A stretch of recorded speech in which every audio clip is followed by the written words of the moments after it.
Namaskaram girls.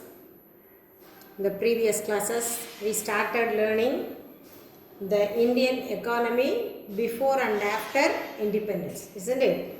In that we have learned many things.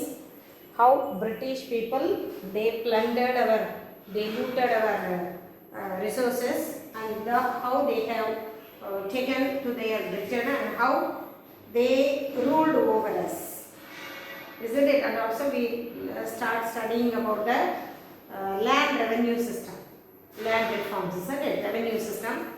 In that we learned about three revenue: zamindari, magalwari and rayatwari. Have you remembered, girls? The next one we are going to study about the industries. Already we learned how the industries get growth during the 19th century and the industrial progress in the 20th century. So today we are going to learn about the important industrial policies. So India is considered to be the third largest economy in Asia. So in Asia, India is get the place of third largest economy. And 70 years, more than 79 years passed, isn't it? We got independence in the year 1947, so more than 70 years it passed. So we have to look back the 70 years independence, how far we developed in the industrial side. We had a remarkable changes, isn't it? There are so many industries has raised after the independence. So these things we are going to study in the important industrial policies. Because the economic development of a country is dependent upon the industries. So that only after the independence, 1947 we got independence. From 1951 onwards we started the 5-year plans that we are going to study in the next classes. So the first 5-year plan between the year 1951 and 1956, they gave much importance to the primary sector, that is the agricultural sector. And in the year 1956, they came to know that the economic development is not only depends on agricultural but also it depends on the industries. So in the second 5-year plans, they gave much importance to the industrial sector. So basically the development of a nation is based on the industrial sector, because through the industries only they will produce more and the surplus production will be exported to other countries. By that they can earn the foreign currencies.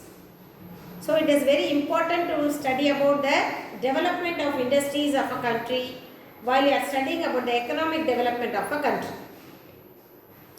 So we all know that in the earlier period, so immediately after the independence, they were not able to overcome the obstacles of the industrialization, because before independence everything was controlled by the British people. We people are slave to them. They were not allowed to invest in any industries. They didn't start any industries. So after independence, immediately after the independence, during the immediate period of independence, the economic was very weak. No one has the depth knowledge of industrialization. So after 1947, the government started to take steps to revive the industries, so that they have passed two industrial policy resolution. One comes in the year 1948 and the another one is 1956. As I said, 1956, the second 5-year plan, they gave much importance to industries, isn't it? So first 5-year plan they gave importance to agriculture. The second 5-year plan starts on 1956. So the 1956 also they gave an industrial policy resolution. What are the policies talks about? It emphasizes on to improve the small as well as the large scale industries. What are the things to be done to bring back the industries, to evolve the industries, to raise the production of the industries? All these things comes under the industrial policy resolution. There were two industrial policy resolution. One was passed in the year 1948. Another one was passed in the year 1956.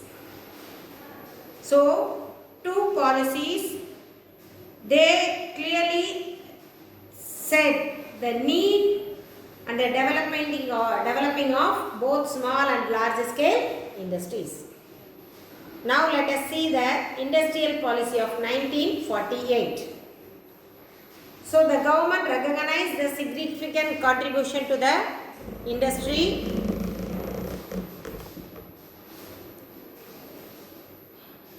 and the government of India declares the first industrial policy on 6th April 1948.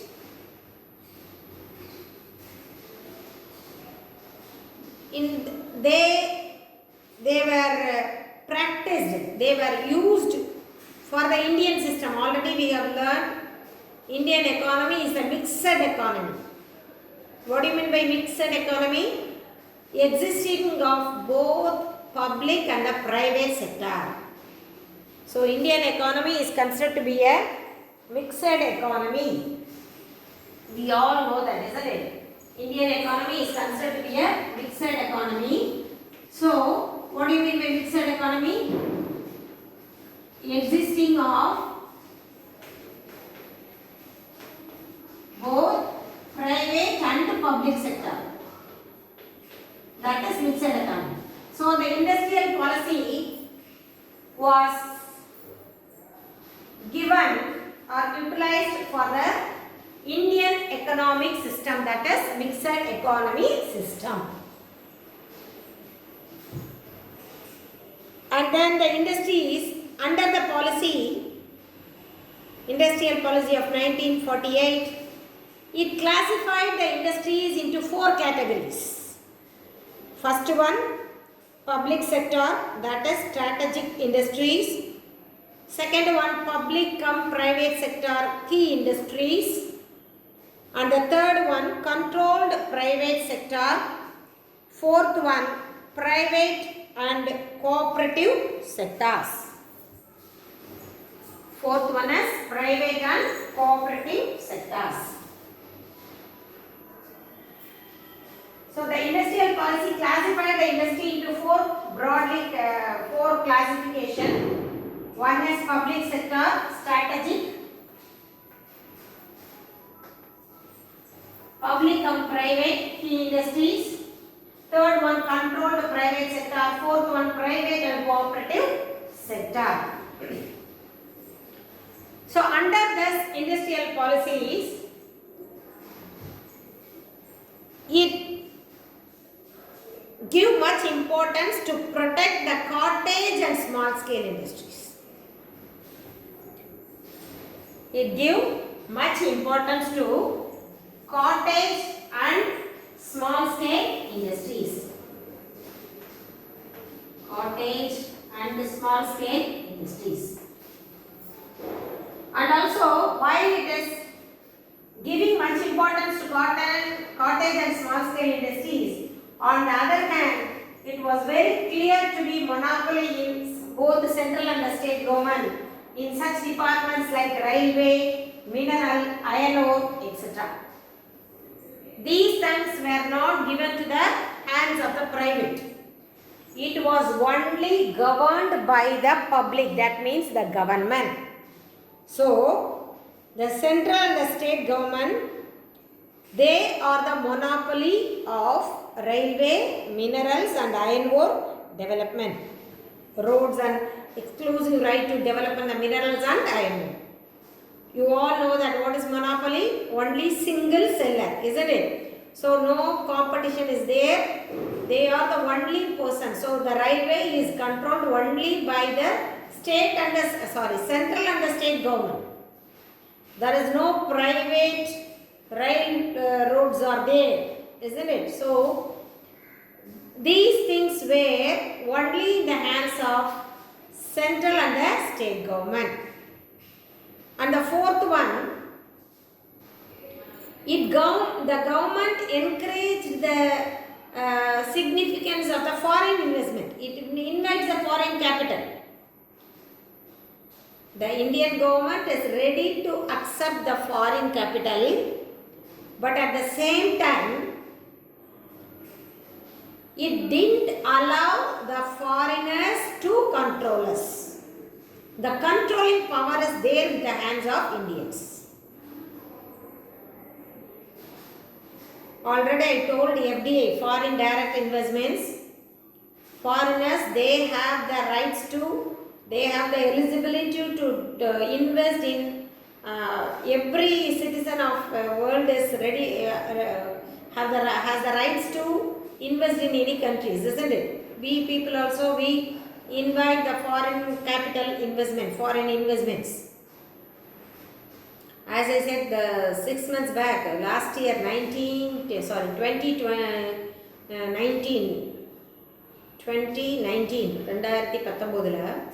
government, our Chief Minister, Mr. Edapadi Palanichami, he invited all the foreigners at Coimbatore for getting that foreign direct investments. So if they, what do you mean by foreign direct investments? If they are like our projects, if they think that they will get more profit through this project, they would ready to invest in other countries. So in such ways, Chief Minister, he invited many foreigners to invest in India in many projects. The same way, after independence, the government of India invited many foreigners to invest their amount in India, but at the same time, it had the control was there in the hands of Indians because they don't want to be slave again. Do you understand? So, the Industrial Policy Resolution 1948 stated all these 4 points. And the next one, Industrial Policy Resolution 1956.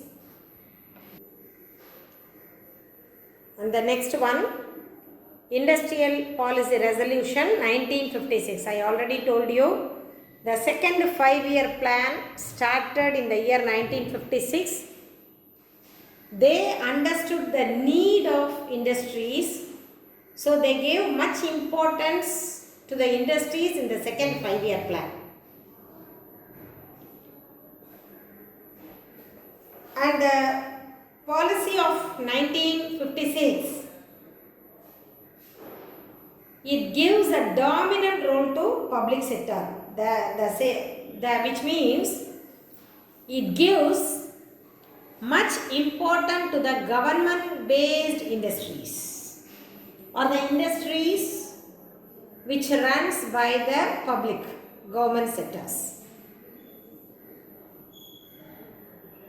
But at the same time, it also treated the private sector in a fair way, in a justified way.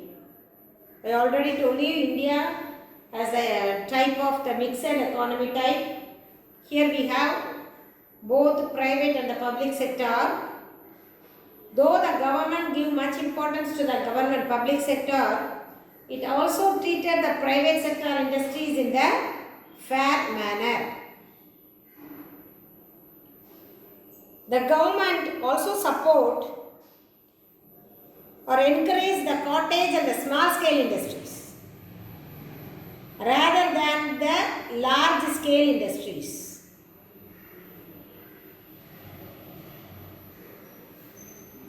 Instead of controlling them, the government gives much relaxation to the and the small scale industries by offering low tax rate, high subsidies and other things. Do you understand? Cottage குடிசை தொழில் சிறு தொழில்களை ரொம்ப புவராக இருந்தாங்க. பெரிய தொழில்கள் நல்லா stabilise ஆகிடுச்சு. ஸோ இந்த குடிசை தொழிலையும் சிறு தொழில்களையும் என்கரேஜ் பண்ணணுங்கிறதுக்காக they give tax relaxation, differentiate a taxation. heavy industries-க்கு ஒரு மாதிரி டேக்ஸு, small scale industries-க்கு ஒரு மாதிரி டேக்ஸு. small scale industries-க்கு less amount of tax. subsidies மானியங்கள் கொடுக்குறது, free raw material and less tax அந்த மாதிரி கொடுக்குறது மூலமாக they encourage the cottage and the small scale industries. Instead of large scale industries, they encourage cottage and small scale industries by giving them tax relaxation, high subsidies and other things. And it also give much importance to reduce the regional disparities. ஒரு பெரிய India மாதிரி உள்ள ஒரு பெரிய கண்ட்ரியில் ஒரு side மட்டுமே இப்போ தொழில் வளருது. For example, if you say that the people those who are in Mumbai and Chennai, they will survive even with minimum cost of living சொல்கிறோம் இல்லையா, பிகாஸ் they have நிறைய இண்டஸ்ட்ரீஸ் அங்கே இருக்குது. but the people, same people, they will not survive in some other states. so regional disparities இருக்குது இங்கே இல்லையா. some states are considered to be fit for surviving at any cost of living. 10 ரூபாய் சம்பாதிச்சாலும் நம்ம வாழ முடியும், 1000 ரூபாய் சம்பாதிச்சாலும் வாழலாம், 10,000 ரூபாய் சம்பாதிச்சாலும் வாழலாம். ஸோ அப்படி ரீஜனல் டிஸ்பாரிட்டிஸ் இண்டஸ்ட்ரியல் லெவல்லையும் இருந்தது. So the government interfere and it gives much importance to reduce the regional disparities. Like the first industrial policy, it also invited the foreign capital, but it recognized the need for the foreign capital for the Indianization of foreign concerns. What do you mean by Indianization of foreign concerns? Though it is a foreign company, but it works in India with Indian people. That is Indianization foreign concerns. For example, if you take the Ford ஒரு car company இருக்கு இல்லையா, it based on US. But here we have Ford companies and other things. Here it is working by the Indians. All the people those are working in Ford in India are Indians.